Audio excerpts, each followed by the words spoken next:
হযরতে আবু যর গিফারি রাদিয়াল্লাহু তাআলা আনহু বলেন, রাসূলুল্লাহ সাল্লাল্লাহু আলাইহি ওয়াসাল্লাম আমাকে তিনটা নসিহত করলেন।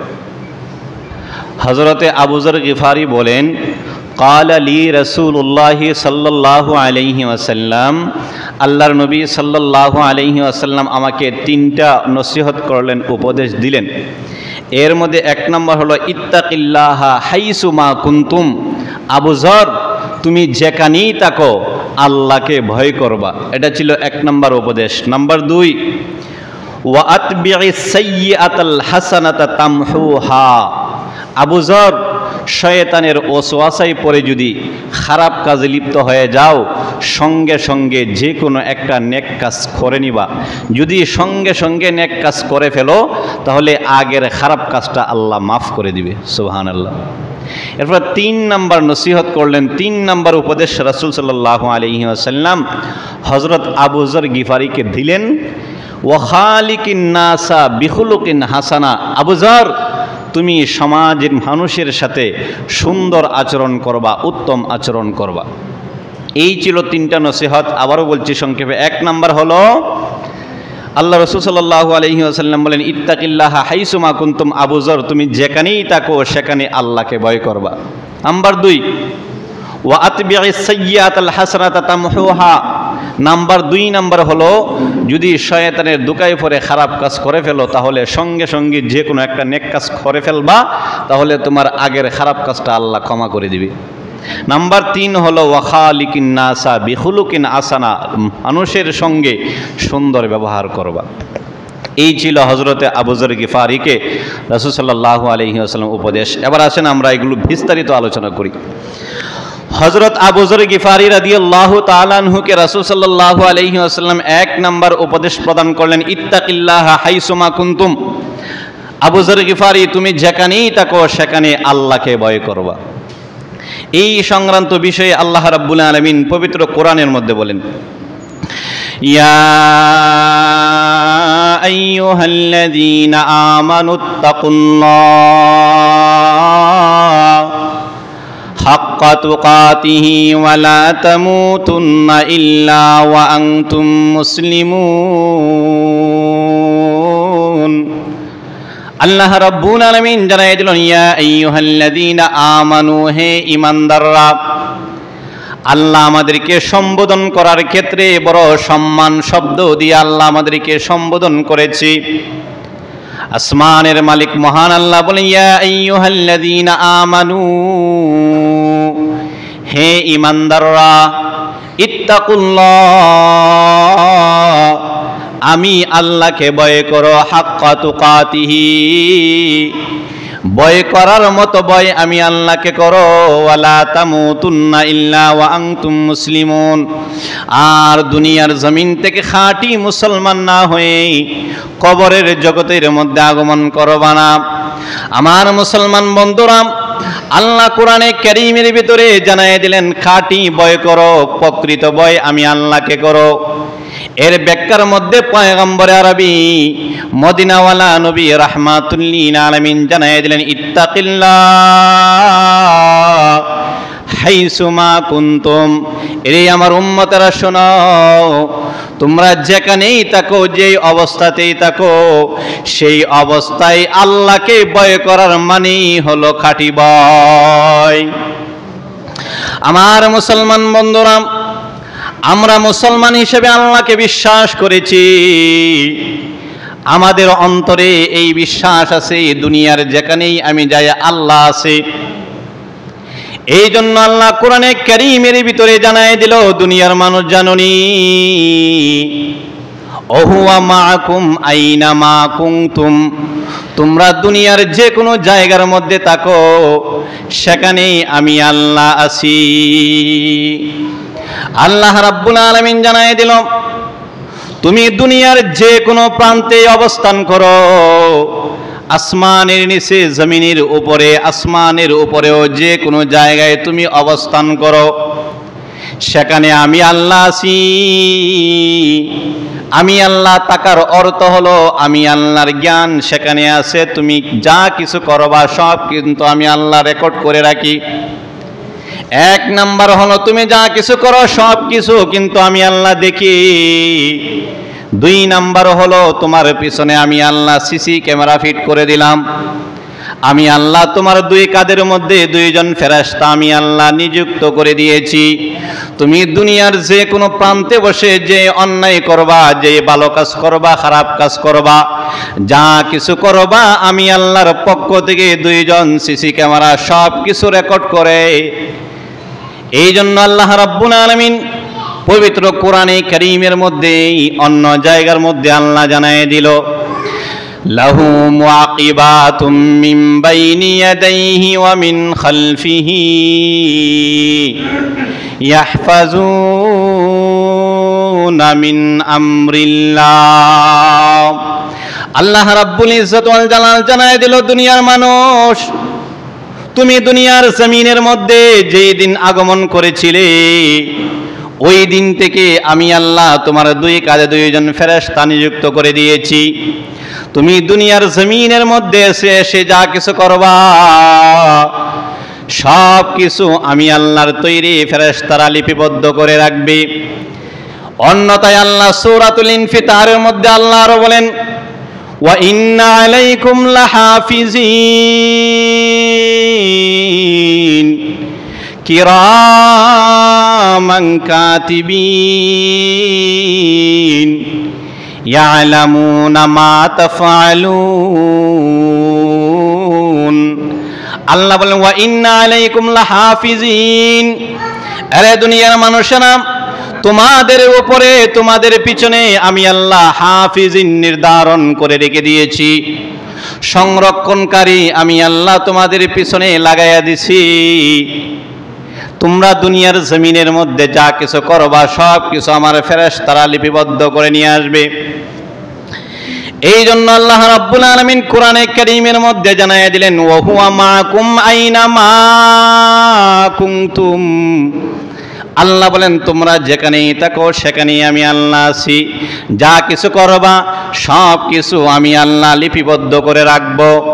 এই জন্য আল্লাহ কোরআনে কারীমের মধ্যে জানাইয়া দিলেন, তুমি যদি ঘরের ভিতরে দরজা জানালা সব কিছু বন্ধ করে মোবাইলটা হাতে নিয়ে যদি তুমি খারাপ কাজ করো, অশ্লীল ভিডিও দেখো, আল্লাহ বলেন যদি সেখানে তুমি তোমার কোনো অবৈধ রিলেশন করার পরে যদি মেসেঞ্জারে চ্যাট করো, ইমোতে কথা বলো, যা কিছুই করো, আল্লাহ বলেন আমার ফেরেশতারা সব লিপিবদ্ধ করে। আল্লাহ জানায়া দিল আমার ফেরেশতারা সব কিছু লিপিবদ্ধ করে। তুমি যদি ব্যবসা করো সেখানে যদি অন্যকে ওজন দেয়া কম দাও, তুমি যদি ব্যবসার মধ্যে দুর্নীতি করো, তুমি যদি বিভিন্নভাবে যদি অনৈতিক কাজের মধ্যে জড়িত হয়ে যাও, আল্লাহ বলেন দুনিয়ার মানুষ, দুনিয়ার কোনো মানুষে না বুঝলেও আসমানের মালিক মহান আল্লাহ ঠিকই বুঝে। আল্লাহ বলেন, ওয়া হুয়া মাআকুম আইনামা তাকুনু, তোমরা যেখানেই থাকো সেখানেই রব আছে। এই জন্য আমাদেরকে স্মরণ রাখতে হবে, আমাদেরকে মনে রাখতে হবে, আমি প্রকাশ্যে আড়ালে গোপনে আধারে অন্ধকারে একা একা প্রকাশ্যে মানুষের সামনে যত ধরনের খারাপ কাজে লিপ্ত হয়ে যায়, দুনিয়ার কোনো মানুষে না জানলেও আসমানের মালিক মহান আল্লাহ ঠিকই জানে।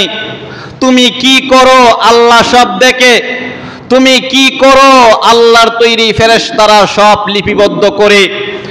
তুমি যত খারাপ কাজের মধ্যে নিমজ্জিত হও, একা হও, গোপনে হও, মানুষের সামনে হও, যেভাবেই তুমি খারাপ কাজের মধ্যে লিপ্ত হও, আল্লাহ বলেন আমি আল্লাহর তৈরি ফেরেশতারা সিসি ক্যামেরা তোমাদের সব কিছু রেকর্ড করে নিয়ে আসে।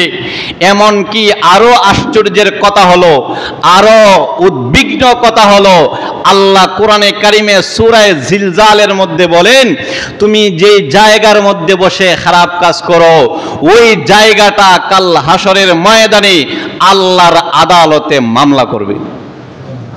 আমাদের মুক্তির কোনো উপায় নাই। যে জায়গার মধ্যে বসে, যেখানে বসে আপনি খারাপ কাজ করবেন, সেই জায়গাটা আল্লাহর আদালতে আপনার ব্যাপারে সাক্ষী দিবে। কোরআনে আল্লাহ বলেছেন, وقال الإنسان ما لها يومئذ تحدث أخبارها بأن ربك أوحى لها আল্লাহ রাব্বুল আলামিন জানায় দিলেন, বিশ্ববাসীরা শোনো, তোমরা দুনিয়ার জমিনের মধ্যে বসে যে জায়গার মধ্যে বসে তুমি খারাপ কাজ করবা, ওই জায়গাটা কাল হাসরের ময়দানে আল্লাহর আদালতে তোমার বিরুদ্ধে মামলা দায়ের করবে। জায়গা আল্লাহর আদালতে বলবে, মালিক তোমার এই বান্দা এই জায়গার মধ্যে বসি, তোমার অমুক বান্দা ওই স্কুলের চিপার মধ্যে বসি, তোমার অমুক বান্দা ঘরের দরওয়াজা জানালা বন্ধ করে বিছানার মধ্যে বসি, তোমার অমুক বান্দা দুনিয়ার জমিনের মধ্যে হেঁটে হেঁটে ওই খারাপ কাজ করেছিল। আল্লাহ বলেন, ওই দিন কাল হাসরের কঠিন ময়দানে, ওই দিন আল্লাহর আদালতে জমিন তোমার বিরুদ্ধে সাক্ষী দিবে। এই জন্য বলছিলাম, আল্লাহ রসুল সাল্লাল্লাহু আলাইহি ওয়াসাল্লাম আবু যর গিফারিকে বললেন, আবু যর ইত্তাকিল্লাহ হাইসুমা কুনতুম, তোমার জন্য এক নাম্বার উপদেশ হলো তুমি যেখানেই থাকো সেখানে আসমানের মালিক মহান আল্লাহকে ভয় করো। যদি আল্লাহকে ভয়, আল্লাহর ভয় অন্তরে জাগ্রত সবসময় রাখতে পারো, তাহলে তোমাকে দিয়া কোনোদিন খারাপ কাজ হবে না। এই আয়াতের সংশ্লিষ্ট একটা কিসসা কিতাবের মধ্যে আসছে। খলিফাতুল মুসলিমিন হযরত উমর রাদিয়াল্লাহু তাআলা আনহু ছিলেন অর্ধ পৃথিবীর শাসক, যার হাতের আঙ্গুলের ইশারায় অর্ধ পৃথিবী পরিচালিত হইত। সেই খলিফাতুল মুসলিমিন হযরত উমর বলেন, আমি রাষ্ট্রীয় কাজে, আমি রাষ্ট্রীয় প্রয়োজনে বিভিন্ন জায়গার মধ্যে হেঁটে হেঁটে সফর করার প্রয়োজন পড়ত। একদিনের ওয়াকিয়া, একদিনের কিচ্ছা, একদিনের কাহিনী হলো, আমি যখন হেঁটে হেঁটে এক এলাকার মধ্যে অবস্থান করতেছিলাম, তারই মধ্যে রাস্তা দিয়ে একটা বিশাল উপত্যকার পাশ দিয়ে অতিক্রম করলাম। তখন সেখানে একজন রাকালের সাথে আমার সাক্ষাৎ হয়ে গেল। খলিফাতুল মুসলিমিন ওমর বলে, দুনিয়ার মানুষ শোনো, রাকালের সাথে আমার কি কথোপকথন হয়েছে, রাকালের সাথে আমার কি ফকশু হয়েছে, কি আলোচনা হয়েছে, কিতাবের ভিতরে চলে আসছে। খলিফাতুল মুসলিমিন হযরত ওমর রাদিয়াল্লাহু তাআলা আনহু বলে, আমার মুসলমান বন্ধুরা, খলিফাতুল মুসলিমিন হযরত ওমর অর্ধ পৃথিবী যিনি শাসন করতেন, ওই সেই খলিফাতুল মুসলিমিন হযরত ওমর বলেন, আমি রাষ্ট্রীয় শাসক হওয়ার ফলে রাষ্ট্রীয় বিভিন্ন প্রয়োজনে আমি বিভিন্ন এলাকা সফর করতাম। একদিন আমি আমার সঙ্গীদেরকে লইয়া এক এলাকার মধ্যে যাওয়ার জন্য যখন একটা উপত্যকার পাশ দিয়ে যাইতেছিলাম, ওই সময় আমি তাকায় দেখি উপত্যকার পাশে, পাহাড়ের পাশে একজন রাখাল, সে কিছু বকরি নিয়ে রাখালি করতেছিল। খলিফাতুল মুসলিমিন হযরত ওমর বলেন, আমি তার ঈমানটাকে পরীক্ষা করার জন্য আমি তার কাছে চলে গেলাম। হযরত ওমর বলেন, আমি রাখালকে বললাম, এর রাখাল, তুমি এখানে নির্জনে বসে তোমার মুনিবের অনেকগুলি ছাগল তুমি রক্ষণাবেক্ষণ করো। আমরা অনেক জায়গা হেঁটে হেঁটে আসার কারণে আমাদের ক্ষুধা লেগেছে, তুমি একটা ছাগল আমাদের কাছে বিক্রি করে দাও। হাদিসের মধ্যে এসেছে, হযরত ওমর বলেন, বিআইনি শাতান মিন হাযাল গানাম, এর রাখাল, তুমি এই ছাগলের পাল থেকে একটা ছাগল আমার কাছে বিক্রি করে দাও। তখন রাখাল ডাক দেব না, খলিফাতুল মুসলিমিন হযরত ওমর, আমি আপনাকে চিনি না, তবে মনে রাখবেন, ইন্নী মামলুকুন, আমি হলাম একজন গোলাম, আমি হলাম একজন গোলাম। এই ছাগলের মালিক আমি নয়, আমার মালিক আমাকে অনুমতি দিবে না এই ছাগলের পাল থেকে আমি আপনার কাছে একটা ছাগল বিক্রি করে দিতে পারবো না। খলিফাতুল মুসলিমিন হযরত ওমর ডেকে ডেকে বলে, রাখাল রে, এই পাহাড়ের চিপায় তুমি ছাড়া দ্বিতীয় কেউ নাই, তোমার মুনিব এখানে নাই, তুমি যদি একটা ছাগল আমার কাছে বিক্রি করে দাও তাহলে তোমার মালিক তোমার এই বিষয়টা বলতেই পারবে না। হযরত ওমর রাদিয়াল্লাহু তাআলা আনহু বলেন, আরে রাখাল, তুমি তোমার মুনিবকে গিয়া বলবা আকালাহু যিবু, ওই বাঘ আমার ছাগলের পাল থেকে একটা ছাগল খেয়ে ফেলেছে। তখন খলিফাতুল মুসলিমিন হযরত ওমর বলেন, আমি ওই রাকালের ঈমানকে পরীক্ষা করার জন্য যখন এই কথা বললাম, তখন রাকাল আমাকে বলে, আরে খলিফাতুল মুসলিমিন হযরত ওমর, আমি আপনাকে চিনি না, আমি আপনার কাছে এই মুহূর্তে একটা ছাগল চাইলে বিক্রি করে দিতে পারি। আমার মুনিব বিক্রির কথাটা বিন্দু পরিমাণে জানবে না, কারো কাছ থেকে শুনবেও না, কারণ আমার আশেপাশে কোনো মানুষ নাই। কিন্তু খলিফাতুল মুসলিমিন শোনো, আমি আমার মালিককে ফাঁকি দিতে পারি, কিন্তু আসমানের মালিক মহান আল্লাহকে আমি ফাঁকি দিতে পারি না। ওই রাকাল বলতেছে, খলিফাতুল মুসলিমিন শোনো, আমি তো চাইলে আমার একটা ছাগল আপনার কাছে বিক্রি করে দিতে পারি, মুনিব জানবে না, কিন্তু মনে রাখেন ফাআইনাল্লাহ, ওই আসমানের মালিক মহান আল্লাহকে আমি ফাঁকি দিতে পারবো না। আমার মুনিব হয়তো বিষয়টা শুনবে না, জানবে না, কিন্তু আসমানের মালিক তো জানে, আসমানের মালিক তো দেখে। অতএব খোদার কসম, আমি একজন ইমানদার বিশ্বস্ত মানুষ, আমার ভিতরে আল্লাহর ভয় আছে, আমার ভিতরে আসমানের মালিকের ভয় আছে, আমার ভিতরে সূর্যের মালিকের ভয় আছে, আমার ভিতরে যিনি আমাকে সৃজন করেছেন ওই মালিকের ভয় আছে, আমার মুনিবের মালিকের ভয় আমার অন্তরে আছে। খোদার কসম, না না না, আমার এই বকরির পাল থেকে একটা বকরি আমি আপনার কাছে বিক্রি করতে পারবো না। খলিফাতুল মুসলিমিন জানাইয়া দিল, আরে আমার সহকারীরা, আরে আমার সাথী সঙ্গীরা, তোমরা তাকায় দেখো একজন রাখালের ভিতরে আল্লাহর ভয় কেমন। নির্জন মরুভূমির মধ্যে সে চাইলে একটা ছাগল আমার কাছে বিক্রি করে দিতে পারে, সে তার বিনিময়ে অনেক টাকা আমার কাছ থেকে পাইবে, অনেক অর্থ আমার কাছ থেকে পাবে। কিন্তু না না না, এমন সুযোগ পাওয়ার পরেও সে একটা ছাগল আমার কাছে বিক্রি করে নাই। আমার সঙ্গে সাথীরা শোনো, ওরে আমার রাজপ্রাসাদের মধ্যে নিয়ে আসো, ওই রাখালকে আমার রাজপ্রাসাদের মধ্যে নিয়ে আসো। পরের দিন সকালে খলিফাতুল মুসলিমিনের সহকারীরা ওই রাখালকে তার কাছে আনার পরে খলিফাতুল মুসলিমিন তার মুনিবের কাছ থেকে তাকে ক্রয় করে একবারে সম্পূর্ণ চিরদিনের জন্য তাকে আজাদ করে দিলেন। এরপরে খলিফাতুল মুসলিমিন তাকে বললেন, এরা রাখাল, আজকে এই দুনিয়ার জমিনের মধ্যে আমি তোমার মুনিবের কাছ থেকে তোমাকে ক্রয় করে তোমাকে চিরদিনের জন্য মুক্ত করে দিলাম, কিন্তু তোমার ভিতরে আল্লাহর ভয় থাকার কারণে, আল্লাহর ডর তোমার ভিতরে থাকার কারণে কাল হাসরের কঠিন ময়দানেও আল্লাহ তোমাকে জাহান্নাম থেকে চিরদিনের জন্য আজাদ করে দিবে। এই জন্য বলছিলাম, হযরত রাসূল করিম সাল্লাল্লাহু আলাইহি ওয়াসাল্লাম আবু যর গিফারিকে বললেন যে ইত্তাকিল্লাহ হাইসুমা কুনতুম। আবু যর গিফারি, শোনো, তুমি যেখানেই থাকো সেখানে আল্লাহকে ভয় করবা। একটা বিষয় আপনারা চিন্তা করেন, একজন সাহাবী ওই ব্যক্তি, যেই ব্যক্তি ঈমানের সাথে আল্লাহর নবীজিকে দেখলো এবং ঈমান অবস্থায় সে মৃত্যুবরণ করলো, সে হলো সাহাবী। ওই সাহাবীদের সম্পর্কে আল্লাহ রাব্বুল আলামিন পবিত্র কোরআনের মধ্যে ইরশাদ করেন, রাদিয়াল্লাহু আনহুম ওয়া রাদু আন, আমার নবীর সমস্ত সাহাবীদের উপরে আমি আল্লাহ সন্তুষ্ট, খুশি, ওরাও আমি আল্লাহর প্রতি খুশি। এরপরে আল্লাহ কোরআনে কারীমের অন্য জায়গার মধ্যে আরো বলেন, আমিনু কামা আমানান নাস, পৃথিবীর মানুষেরা শোনো, তোমরা ঈমান আনো তো আনো, সাহাবীদের মতো ঈমান আনো। তোমাদের ঈমানটা হতে হবে সাহাবীদের মতো।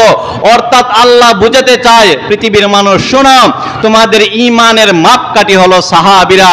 এরপরে আল্লাহর নবী সাল্লাল্লাহু আলাইহি ওয়াসাল্লাম হাদিস শরীফের মধ্যে বলেন, আল্লাহ আল্লাহ ফি আসহাবি লা তাত্তাখিযু গারাদাম মিন বাদি। আল্লাহর রাসূল বলেন, আমার সাহাবীদেরকে নিয়ে তোমরা কখনো সমালোচনা করবে না। ওই সাহাবীদের সম্পর্কে আজকে আমাদের সমাজের মধ্যে অনেক মানুষ সমালোচনা করে, সাহাবীদেরকে নিয়ে মন্তব্য করে। আমি প্রশ্ন করতে চাই, ঈমান আনবো সাহাবীদের মতো রে, সাহাবীদের মতো আল্লাহ কোরআনে ইরশাদ করেছেন। আল্লাহ বলেন, সাহাবীরা আমার প্রতি সন্তুষ্ট, আমি আল্লাহ তাদের প্রতি সন্তুষ্ট। আপনি সাহাবীদের সমালোচনা করার কে? এই জন্য কোন উম্মত আল্লাহর রাসূলের কোন সাহাবীকে নিয়ে সমালোচনা করার অধিকার রাখে না। আপনি সাহাবীদেরকে নিয়ে সমালোচনা করার কে? আল্লাহর রাসূল যেখানে তাদেরকে জান্নাতের সার্টিফিকেট প্রদান করলেন, আল্লাহ যেখানে কোরআনে কারিমে তাদের ব্যাপারে আয়াত নাজিল করে দিলেন, সেখানে আপনি সাহাবীদেরকে নিয়ে সমালোচনা করার কে? এত বড় স্পর্ধা আপনি কোথায় থেকে অর্জন করেছেন? ওই সেই সাহাবী হযরতে আবু যর গিফারি, যিনি অলরেডি আল্লাহর নবী সাল্লাল্লাহু আলাইহি ওয়াসাল্লামের কাছে জান্নাতের সার্টিফিকেট অর্জন করার পরেও আল্লাহর রাসূল তাকে উপদেশ দিলেন, এক নাম্বার কি? বলে, ইত্তাকুল্লাহ হাইসুমা কুনতুম, তুমি যেখানেই থাকো সেখানে আল্লাহকে ভয় করবা। যিনি সাহাবী, তাকে যদি এই উপদেশ আল্লাহ রাসূল দেয়, আমার আর আপনার অবস্থা কি? এই জন্য আল্লাহ কোরআনের মধ্যে বলেছেন, শোনো, আমি আল্লাহ সব জায়গায় আছি, তুমি কি করো না করো সব আমি আল্লাহ দেখি। এরপরে কোরআনে আল্লাহ বলেন, ওয়া নাহনু আকরাবু ইলাইহি মিন হাবলিল ওয়ারিদ। আরে বান্দা শোনো, তুমি যত অন্যায় করো, একাকিত্বে গিয়া করো, নির্জনে করো, যেখানেই করো, ওয়া নাহনু আকরাবু ইলাইহি মিন হাবলিল ওয়ারিদ, আমি তোমার শাহরগের চাইতেও আরো নিকটে। আল্লাহ কোথায়? আমাদের শাহরগ থেকে। শাহরগটা কি আমার থেকে 50 কিলোমিটার দূরে? না, শাহরগটা আমার এখানে। এখান থেকেও আল্লাহ বলেন, এখান থেকেও আরো নিকটে আমি আল্লাহ। ওয়া নাহনু আকরাবু ইলাইহি মিন হাবলিল ওয়ারিদ, আরে আমি তো তোমার শাহরগের চাইতেও আরো নিকটে আছি। এই জন্য আমাদেরকে সদা সর্বদা অন্তরে আল্লাহর ভয় রাখতে হবে। যদি আল্লাহর ভয় আমরা রাখতে পারি, তাহলে আমাদেরকে দেয়া খারাপ কাজ হবে না ইনশাআল্লাহ। এরপরে আসেন নাম্বার 2, রাসূলুল্লাহ সাল্লাল্লাহু আলাইহি ওয়াসাল্লাম হযরত আবু যর গিফারিকে 2 নাম্বার নসিহত করলেন, 2 নাম্বার উপদেশ দিলেন, ইত্তাবি'is সাইয়্যাতাল হাসানাতা তামহুহা। আবু যর গিফারি, শুনো, তুমি যেখানেই থাকো, যদি শয়তানের ওয়াসওয়াসায় খারাপ কাজ হয়ে যায়, তাহলে সঙ্গে সঙ্গে যে কোনো একটা সৎ কাজ করে ফেলবা। যদি সৎ কাজ করো, তাহলে তোমার আগের পাপটা আল্লাহ ক্ষমা করে দিবে। সুবহানাল্লাহ। এই জন্য আমাদেরকে যে অনেক সময় খারাপ কাজ হয়ে হতেই পারে, শয়তানের ওয়াসওয়াসায় খারাপ কাজ হয়ে যায়, হওয়ার সঙ্গে সঙ্গে যদি আমরা একটা নেক কাজ করি, অন্তত যদি ছোট্ট একটা আমল করে ইস্তেগফারও পড়ি, তাহলে আল্লাহ আমাদের আগের অপরাধটা ক্ষমা করে দিবে। এই জন্য আমরা আজকে থেকে নিয়ত করব এবং আজকে থেকে আমল আরম্ভ করে দিব। যদি কোনো সময় খারাপ কাজ হয়েও যায়, তারপরে সঙ্গে সঙ্গে আমরা যে কোনো একটা নেক কাজ আদায় করে ফেলবো। সেটা হতে পারে ইস্তেগফার, সেটা হতে পারে ওযু করে সালাত আদায়, সেটা যে কোনো আমল যদি আমরা করি, তাহলে আল্লাহ রাব্বুল আলামিন আমাদের আগের পাপটাকে ক্ষমা করে দিবে। এ ব্যাপারে আল্লাহ রাব্বুল আলামিন পবিত্র কোরআনে ইরশাদ করেছেন, ইন্নাল হাসানাতা ইউযহিবনাস সাইয়্যাত, ইন্নাল হাসানাতা ইউযহিবনাস সাইয়্যাত, যালিকা যিকরা লিয-যাকিরিন। আল্লাহ রাব্বুল আলামিন কোরআনে কারীমের মধ্যে বলেন, ইন্নাল হাসানাতা ইউযহিবনাস সাইয়্যাত। আল্লাহ বলেন, যদি তোমরা নেক কাজ করো, তাহলে সেই নেক কাজটা তোমাদের আগের খারাপ কাজকে একেবারে মুছে দিবে। আল্লাহ বলতেছেন, ইন্নাল হাসানাতা ইউযহিবনাস সাইয়্যা, যদি তোমাকে দিয়ে খারাপ কাজ হয়ে যায়, যদি নেক কাজ করো, তাহলে আগের খারাপ কাজটাকে আল্লাহ ক্ষমা করে দিবে, আল্লাহ মুছে দিবে। এই জন্য আমাদেরকে সদা সর্বদা নেক কাজ করা দরকার। এই জন্য আল্লাহ কোরআনে আরো বলেছেন, মান আমিলা সালিহাম মিন যাকারিন আও উনসা ওয়া হুয়া মুমিন ফালানুহিয়ান্নাহু হায়াতান তাইয়্যিবা ওয়ালানাজজিয়ান্নাহুম আজরাহুম বিআহসানি মা কানু ইয়ামালুন। আল্লাহ বলেন, মান আমিলা সালিহাম মিন যাকারিন, এরে আমার উম্মতেরা শোনো, তোমাদের মধ্য থেকে যে নারী এবং পুরুষ নেক আমল করে, মান আমিলা সালিহাম মিন যাকারিন আও উনসা, তোমাদের মধ্য থেকে যেই নারী এবং পুরুষ নেক কাজ করে, ফাহুয়া মুমিন, আল্লাহ বলেন সে হলো মুমিন। তাহলে আল্লাহ বলতেছেন তোমাদের মধ্য থেকে যে নেক কাজ করে, ফাহুয়া মুমিন, সে হলো মুমিন। তাহলে যদি সে মুমিন হয়ে থাকে আর নেক কাজ করে, তাহলে আল্লাহ প্রতিদান কি দিবেন? আল্লাহ বলেন, ফালানুহিয়ান্নাহু হায়াতান তাইয়্যিবা, আমি আল্লাহ ওই বান্দাকে একটা পবিত্র জীবন উপহার দিব। আল্লাহ বলেন যদি নেক কাজ করো তাহলে ফালানুহিয়ান্নাহু হায়াতান তাইয়্যিবা, আমি আল্লাহকে তোমাকে পবিত্র একটা জীবন দিব। এটা পৃথিবীতেও দিব, আখিরাতেও দিব। পবিত্র জীবন দেওয়ার অর্থ এমন নয় যে আল্লাহকে তোমাকে কোটি কোটি টাকা দিবে, আল্লাহ তোমাকে অর্থ সম্পদ দিবে, এমন নয়। আল্লাহ বলেন তোমাকে প্রশান্তি, এমন সম্মানজনক রিজিকের ব্যবস্থা আমি আল্লাহ করে দিব, এমন অর্থ সম্পদ, সম্মানজনক অর্থ সম্পদ আমি আল্লাহ তোমাকে দিব, যেটা দিয়া পৃথিবী থেকে তুমি শান্তিতে এবং সুনাম সুখিতে নিয়ে রহমতের একটা আত্মা নিয়ে তুমি আমি আল্লাহর আদালতে হাজির হতে পারবে। আমাদের সমাজে এমন অনেক লোক আছে না, অনেক অর্থ সম্পদ কিন্তু শান্তি নাই মনে, আছে না? নাই। অনেক অর্থ সম্পদ আছে কিন্তু মনে শান্তি নাই, রাত্রে ঘুম আসে না, খাবার খাইতে পারে না। ওই 7 তলা 8 তলা বিল্ডিং আছে, প্রাইভেট কার আছে 4-5টা, অনেক অর্থ সম্পত্তি আছে কিন্তু খাবার পেটে যায় না, কারণ ডাক্তারের পক্ষ থেকে নিষেধ, তোমাকে সকালবেলাও খাইতে পারবা না, জোহরেও খাইতে পারবা না, রাতেও খাইতে পারবা না, ওনলি 1 পিস রুটি খাইতে হবে। এমন রোগ আমাদের সমাজের মধ্যে আছে না নাই? এমন অনেক অর্থ সম্পত্তির অধিকারী আমাদের সমাজে আছে না নাই? মনে শান্তি নাই, আমাদের কাছে এসে সাক্ষাৎ করে বলে যে হুজুর একটা ছেলে হইছে তো হইছে, কথা শুনে না, একটা ছেলে হইছে তো হইছে, কোনো কিছু শুনে না, তাকে সামাল দিতে পারি না কোনোভাবেই। আল্লাহ বলেন এটার নাম পবিত্র জীবন নয়। অর্থ সম্পদ হলেই শুধু পবিত্র জীবন নয়। আল্লাহ বলেন বান্দা যদি নেক আমল করো, যদি ভালো কাজ করো, তাহলে ফালানুহিয়ান্নাহু হায়াতান তাইয়্যিবা, আমি আল্লাহ তোমাকে একটা পবিত্র জীবন দিব। সব সময় মনে একটা শান্তি লাগবে। অর্থ সম্পদ নাই, তারপরে দেখবেন মনে একটা শান্তি লাগবে। আল্লাহ বলেন এমন একটা সম্মানজনক জীবন আমি আল্লাহ তোমাকে দিব দুনিয়া এবং আখিরাতে। আর আখিরাতে আমি আল্লাহ তোমার জন্য আরেকটা পুরস্কার রেখেছি, ওয়ালানাজজিয়ান্নাহুম বিআহসানি মা কানু ইয়ামালুন, আমি আল্লাহ তোমার জন্য আখিরাতে অনেক অনেক অনেক প্রতিদান আমি আল্লাহ তোমার জন্য রেখে দিয়েছি।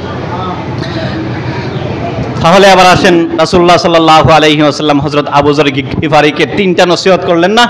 তার মধ্যে থেকে 1 নম্বর ছিল ইত্তাকিল্লাহ হাইসুমা কুনতুম, আবু যর তুমি যেখানেই থাকো সেখানে আল্লাহকে ভয় করবা। নাম্বার 2 ছিল আল্লাহ বলেন ওয়া আতবি'is সাইয়্যাতাল হাসানাতা তামহুহা, আবু যর গিফারি যদি শয়তানের ওয়াসওয়াসায় পড়ে খারাপ কাজ করো, তারপরে সঙ্গে সঙ্গে একটা উত্তম কাজ, নেক কাজ করে ফেলবা। যদি নেক কাজ করে ফেলো, ইন্নাল হাসানাতা ইযহিবনা সাইয়্যিবা, আল্লাহ তোমার আগের পাপটাকে মোচন করে দিব। আর যদি এমন একটা আমলওয়ালা জিন্দেগি তুমি আমি আল্লাহকে উপহার দিতে পারো, তাহলে পৃথিবীতে আমি আল্লাহ তোমাকে পবিত্র জীবন দিব, আর আখিরাতে আমি আল্লাহ তোমার জন্য অনেক অনেক প্রতিদান আমি আল্লাহ তোমার জন্য স্টক করে জমা করে রেখে দিয়েছি। এরপরে আসেন নাম্বার 3, অতি সংক্ষেপে বলতেছি। নাম্বার 3 হলো আল্লাহ রাসূল সাল্লাল্লাহু আলাইহি ওয়াসাল্লাম আবু যর গিফারিকে 3 নাম্বার নসিহত করলেন কি আল খুলুকুল হাসানা, তুমি লোকদের সাথে সুন্দর আচরণ করবা, উত্তম আচরণ করবা।